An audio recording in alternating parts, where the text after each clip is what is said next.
یا بلوچ روایت کے مطابق اس قسم یا اس وعدے کے لیے وہ اپنی جان تک دے سکتے ہیں۔ اب یہ بلوچ وعدہ کہاں ہوا ہے اور آج اس کی میں کیوں ذکر کر رہا ہوں، یہ بہت اہم بات ہے۔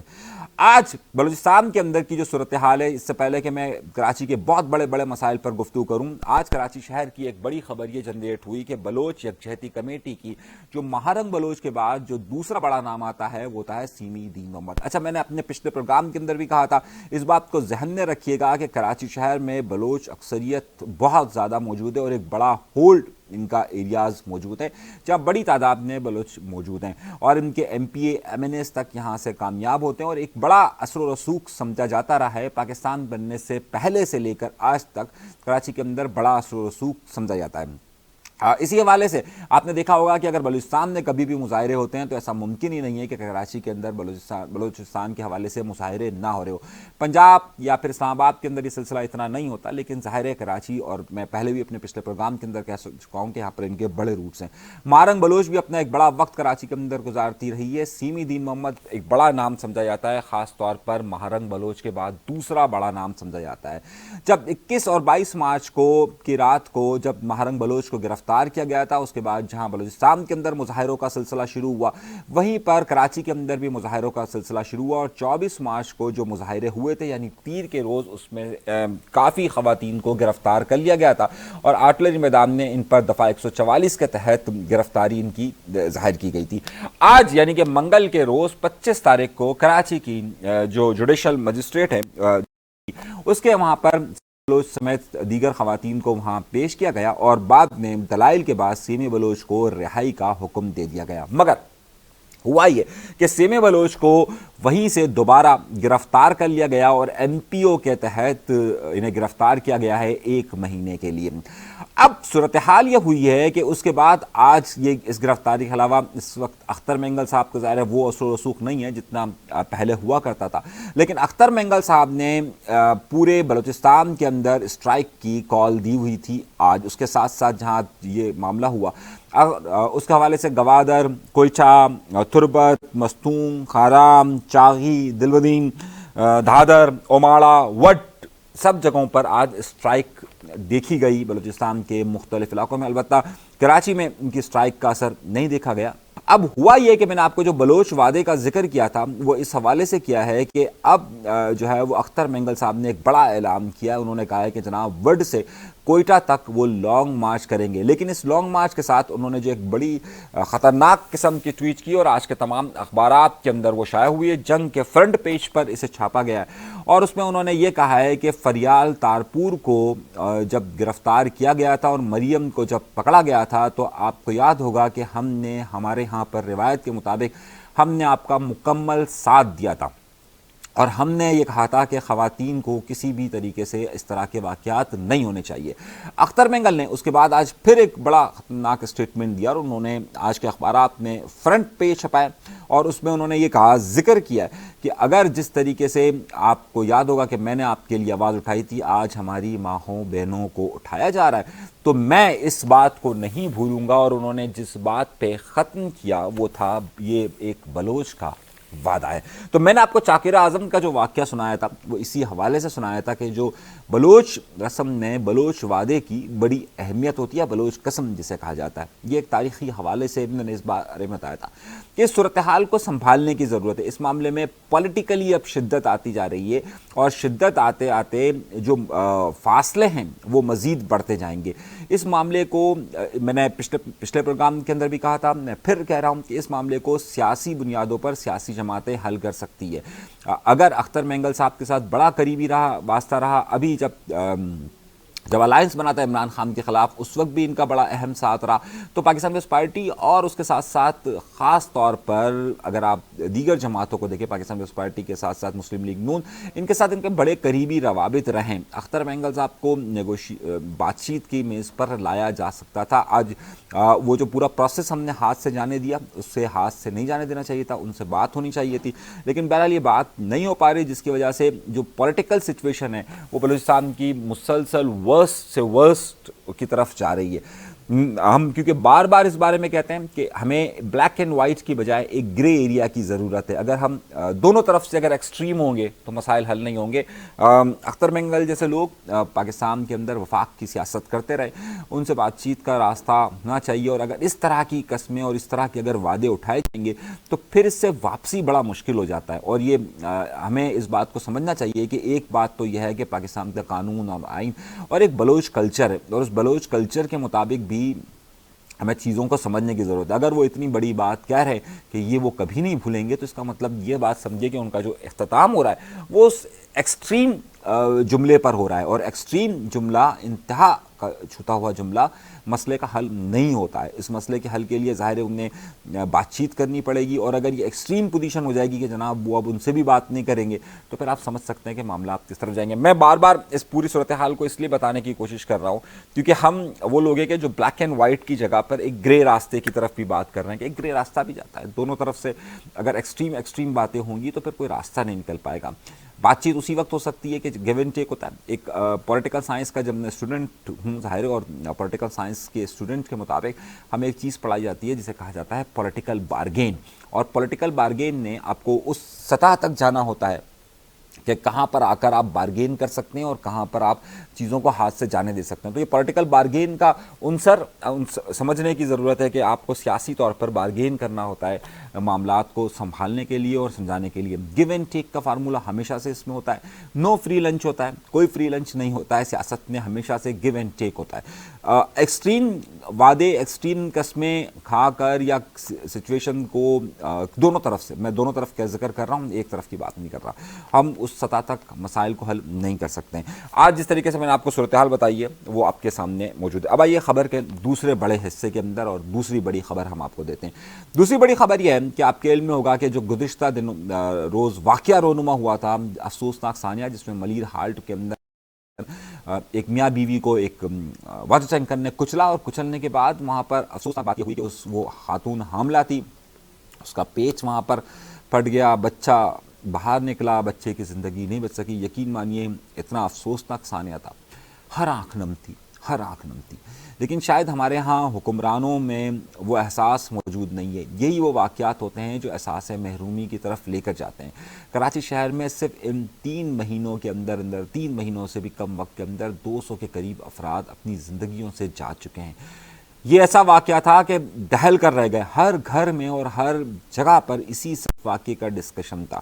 اب اس حوالے سے جو واقعات ہوئے اس میں تمام جماعتوں نے اس پر ظاہر اپنی اپنی بات کہی. آج آفاق احمد صاحب نے اس حوالے سے ایک پریس کانفرنس کی. اس پریس کانفرنس میں ایک بڑا اہم نقطہ جو تھا, انہوں نے یہ لفظ استعمال کیا کہ رینجرز صرف ہمارے خلاف آپریشن نہ کرے. جو یہ ڈمپر ایسوسیشن ہے اور جس کی وجہ سے لوگ قتل ہو رہے ہیں, جو ڈمپر مافیا ہے, جو ٹینکر مافیا ہے, اس کے خلاف بھی آپریشن کرے. انہوں نے حکومت سے شدید گلہ کیا. انہوں نے کہا کہ جناب یہ حکومت انہیں کرمنل قرار دیتی ہے. ذرا سنیے انہوں نے کیا کہا ہے, پھر ہم آگے بڑھتے ہیں. اور رینجرز والا بھی جملہ آپ سنیے گا یہاں پر. اس شہر کے اندر جو کچھ ہو رہا ہے, میں آج بہت تنگ آ کے مجبوراً میں آج کور کمانڈر سے اور ڈی جی رینجر سے درخواست کرتا ہوں کہ اس شہر پر رحم کیجئے اور آپ خدا را مداخلت کیجئے.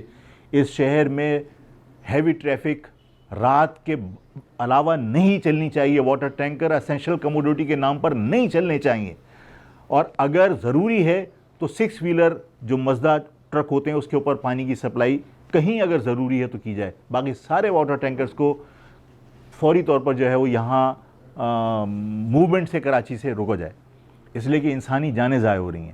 جب تک اس کراچی کا انفراسٹرکچر بہتر نہیں ہو, ہم کور کمانڈر سے درخواست کرتے ہیں, کور کمانڈر صاحب اس شہر میں پیپلز پارٹی سے لوگوں کو امید نہیں ہے. رینجرز اس شہر میں تعینات ہے. اس شہر میں ہمارے خلاف آپریشن کے لیے رینجرز کو صرف استعمال کرنا تو ضروری نہیں ہے, اس شہر کے لوگوں کو بچانے کے لیے بھی تو رینجرز کو استعمال کرنا چاہیے.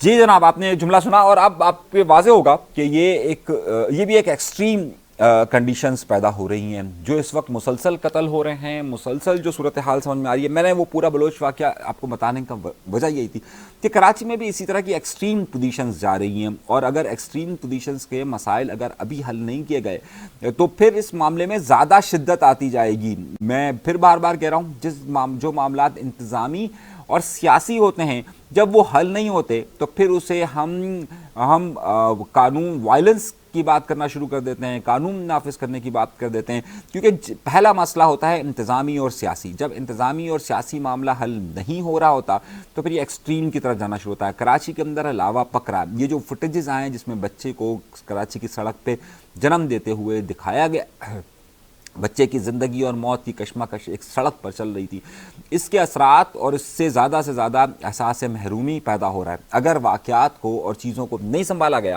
اللہ نہ کرے کہ یہ صورتحال کہیں بلوچستان کی طرف نہ جائے۔ کراچی ایک وقت اس ساری صورتحال میں دیکھ چکا ہے، اور وہ بھی سیاسی اور انتظامی معاملات تھے، آج بھی سیاسی اور انتظامی معاملات ہیں۔ اور یہاں پر بھی اگر آپ ایکسٹریم دیکھیے کہ حکومت معاملہ حل کرنے کے بجائے جو اس پر آواز اٹھاتا ہے، اگر اسے کرمنل قرار دیتی ہے اور ان ایشوز کو اگر صحیح طریقے سے ایڈریس نہیں ہوتا ہے تو یہ صورتحال بھی ورس جائے گی۔ یہ شاید آج آپ کو نظر نہ آئے، لیکن یہ چیزیں جو ذہن میں بیٹھتی رہتی ہے یہ پھر کسی بھی دن لاوا بن کر پھٹ پڑتی ہے۔ تو آج جب انہوں نے کہا کہ جناب وہ صرف رینجرز ہمارے خلاف آپریشن نہ کرے بلکہ ان کے خلاف بھی آپریشن کرے، انہوں نے کور کمانڈر صاحب سے بھی اپیل کی ہے۔ ان معاملات کو دیکھنے کی ضرورت ہے۔ 17 سال پاکستان پیپلز پارٹی کی حکومت کو ہو چکے ہیں، اگر معاملات کو حل نہیں کیا جاتا تو پھر یہ ایکسٹریم کنڈیشنز میں آ جاتی ہے۔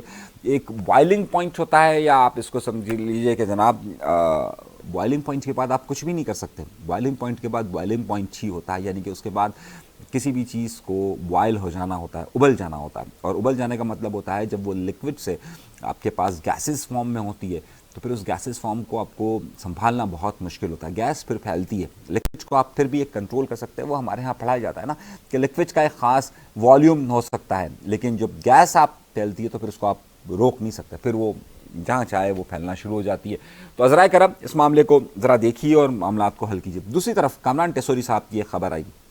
کامران ٹیسوری صاحب جب یہ ڈمپر کا سارا معاملہ چل رہا تھا وہ بیانات دے رہے تھے، لیکن یہاں پر زندگی اور موت کی کشمکش چل رہی تھی۔ اس وقت کامران صاحب جو ہیں وہ نہاری خانے حیدرآباد پہنچ گئے۔ اب جب وہ نہاری خانے حیدرآباد پہنچے ہیں تو اس پر چلیے اس پر نہاری خانے میں کیا ہوا، کیا معاملات ہوئے، اس پر بعد میں بات کرتا ہوں۔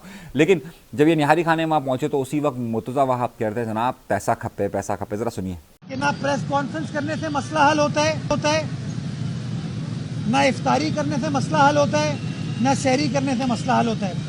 مسائل کو حل کرنے کے لیے کام کرنا پڑتا ہے۔ تو میں تو گزارش یہ کی تھی کام کریں۔ مجھے پتہ ہے گورنر صاحب کے بس میں کچھ نہیں ہے، یہ تو آپ کے کہنے پہ گورنر صاحب، آپ کے کہنے پہ کامران بھائی وہ مطالبات کیے، پھر آپ نے کہا کہ یار خط لکھ دو تو میں نے خط لکھ دیا۔ میری ڈیمانڈ کیے ہوئے آج 8 روز شاید ہو گئے، تو کیا کہتے ہیں کلاک از ٹکنگ۔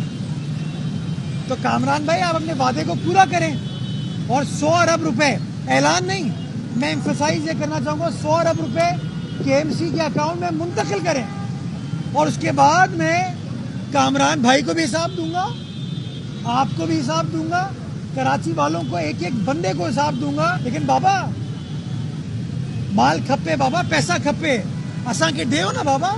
تو مرتضیٰ وہاب صاحب پیسہ کھپے کہہ رہے تھے کہ جناب یہ ہم نے 8 دن ہو گئے، ہم نے کامران ٹیسوری صاحب کو خط لکھا ہوا تھا کہ 100 ارب دے دیجئے، اب جو ہے وہ آئے شائیں کر رہے ہیں، بھائی وہ کام نہیں کر رہے، وہ صرف یہ سحریاں کھلا رہے ہیں۔ انہوں نے کڑی تنقید کی مرتضیٰ وہاب صاحب نے کامران ٹیسوری صاحب پر، اور کامران ٹیسوری صاحب ظاہر ہے کیا کر سکتے ہیں۔ کامران ٹیسوری صاحب گئے حیدرآباد، اب حیدرآباد میں مسئلہ یہ ہوا ان کے ساتھ، اور بڑا گمبھیر قسم کا مسئلہ یہ ہوا کہ وہاں پر انتظامی طور پر بہت زیادہ برا حال دیکھا گیا۔ اب شاید کبھی کبھار دیدار کرواتے ہیں کامران ٹیسوری صاحب حیدرآباد کا، شاید سے ہوگا، لیکن بد انتظامی بہت دیکھی گئی۔ اس ویڈیو فوٹیجز کے اندر آپ کو نظر آ رہا ہوگا کہ اس میں صحافی یہ کہتے ہوئے نظر آ رہے ہیں جناب بائیکاٹ، ذرا سنیے۔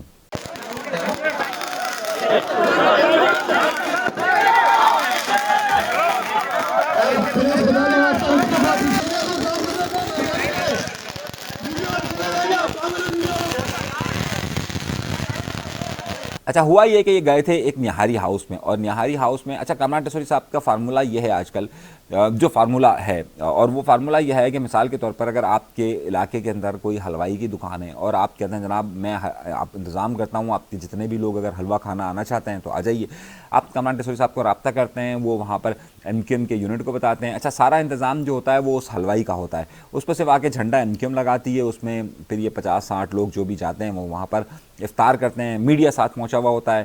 تو ایک بڑے مشہور بریانی والے ہیں تو میں نے ان سے پوچھا کہ یار یہ آپ کے یہاں پروگرام ہوا تو خرچہ ورچہ کس نے اٹھایا؟ کہہ رہا انتظام سارا ہم نے کیا تھا، کھانا وانا سارا ہم نے کھلایا تھا. تو میں نے کہا خیریت؟ کہہ رہا یار پروموشن کتنی ہو جاتی ہے دیکھیے اس سے، کہ مطلب پورے شہر کو سب کو پتہ چل گیا کہ ٹسوری صاحب یہاں ہے، میڈیا کوریج ووریج. اب اگر 2-4 لاکھ روپے خرچ کر اگر مجھے اتنی پروموشن مل جاتی ہے تو مجھے کس بات کی ضرورت ہے. یہ ان کا کوٹ ہے. باقاعدہ انہوں نے مجھے بتایا، میں جھوٹ نہیں کہہ رہا آپ کو، اگر آپ چاہیں تو ان سے جا کر پوچھ سکتے ہیں. اچھا ہوا یہ کہ تو میں سمجھ رہا تھا کہ سارا انتظام شاید جو صاحب کا ہوگا، لیکن پتہ چلا اچھا بالکل اسی طریقے سے وہاں پر بھی جو سارا انتظام تھا وہ انہی نہاری والوں کا تھا. اب ظاہر انہوں نے جب انتظام کیا تھا تو انہوں نے بالکل راستے میں لگا دیا تھا جہاں پر صحافیوں سے گفتگو کرنی تھی. اچھا جب بالکل راستے میں لگ گیا تھا تو اب ایشو یہ تھا کہ وہاں پر دھکم تیل بہت زیادہ ہونا شروع ہو گئی تھی، اور دھکم تیل زیادہ ہو گئی، انتظامی بدامنی دیکھی گئی. تو وہاں کچھ دیر کے لیے ان کی لائیو کوریج ہو سکی. اس کے بعد اس میں صحافیوں کو کچھ دھکے لگے. صحافیوں نے وہاں پر جناب کہا کہ جی ہم بائیکاٹ کرتے ہیں، اور بائیکاٹ پھر وہ سارے صحافی وہاں سے جانے کے لیے تیار ہوئے، لیکن پھر آ گئے تھے دوبارہ، پھر معاملات طے ہو گئے تھے. تو وہاں پر یہ ساری صورتحال ہوئی. بدامنی ایم کیو ایم کا جو نظم و ضبط تھا وہ یہاں پر کہیں پر بھی نظر نہیں آیا. اچھا کیونکہ ایم کیو ایم خود اس سارے معاملات سے وہاں دیکھا گیا کہ جو سابقہ پی ایس پی کا فیکچر ہے یا جو ایم کیو ایم کا فیکچر ہے وہ کافی دور ہے، اور وہ نظم و ضبط یا وہ جسے باتیں کہی جاتی ہے وہ اس طرح سے موجود نہیں تھی. ایک خبر یہ تو اس وہ پورا حیدرآباد کا سینیریو کیا ہوا ہے وہ میں نے آپ کے سامنے رکھ دیا. اچھا ایک بڑی خبر اور آئی ہے، اور وہ بڑی خبر یہ آئی ہے کہ پبلک اکاؤنٹ کمیٹی کی ایک میٹنگ ہوئی ہے سندھ کے اندر. سندھ میں نثار کھوڑو صاحب پبلک اکاؤنٹ کمیٹی کی میٹنگ کو دیکھتے ہیں، کمیٹی کو چیئر کرتے ہیں، چیئرمین ہیں اس کے سندھ کے. ایک بڑا واقعہ میں آپ کو بتا رہا ہوں کہ کراچی میں کس طریقے سے فلیٹس پر قبضے کیے جا رہے ہیں، اور کہاں کن کن فلیٹس پر، سرکاری فلیٹس پر کیسے قبضے کیے گئے. یہ پبلک اکاؤنٹ کمیٹی کی رپورٹ جو ہے وہ 2018 اور سے لے کر 21 تک کی دی گئی ہے. اچھا اس میں یہ ہوا ہے کہ جو لانڈی میں سرکاری فلیٹس بنائے گئے تھے، اس رپورٹ میں کہا گیا ہے کہ 70% جو فلیٹس ہیں اس کے اوپر قبضہ ہے افغانیوں کا اور کرمنلز کا. اچھا اب یہ کہیں اور کی رپورٹ نہیں ہے، یہ رپورٹ کون پیش کر رہا ہے؟